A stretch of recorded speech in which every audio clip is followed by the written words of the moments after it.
અમને એવું લાગે છે કે આ આખા ગુજરાતના જે રોડ રસ્તા છે એના આમાં ભાજપની ભ્રષ્ટાચારની નજર લાગી છે. ભ્રષ્ટાચારની નજર એટલા માટે લાગી છે કેમ કે આજે ખાડા ગટરનું કામ ચાલતું હતું એમાં પૂરણ કરવા માટે મેટલની જગ્યાએ માટી નાખીને એમને ભરી દીધેલું.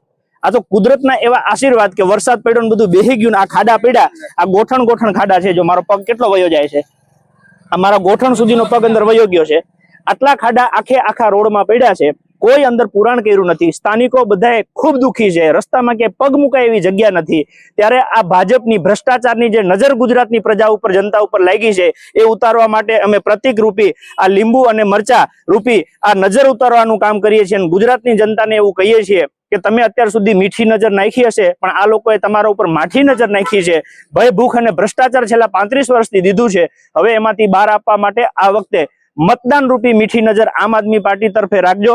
અમારી પાસે અત્યારે પ્રતિકાત્મક વિરોધ કરવા સિવાય બીજો રસ્તો નથી. પણ જો અમે સત્તામાં બેઠા હોઈએ તો તમને ગેરંટી સાથે કહીએ છીએ કે આ અવસ્થામાંથી આમ આદમી પાર્ટી ગુજરાતને ચોક્કસ બહાર કાઢશે.